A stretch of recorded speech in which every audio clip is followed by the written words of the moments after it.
Ами, от една страна, ясно е, че политическата власт се легитимира през създаването на подобни чувства за принадлежност и подобни риторически стратегии.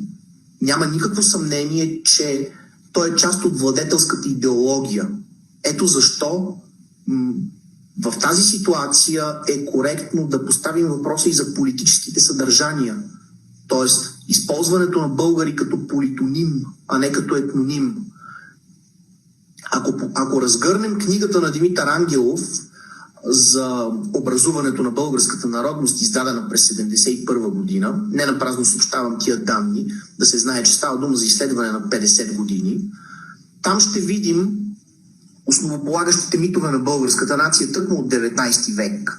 Тоест, какво прави българите да са българи през средновековието?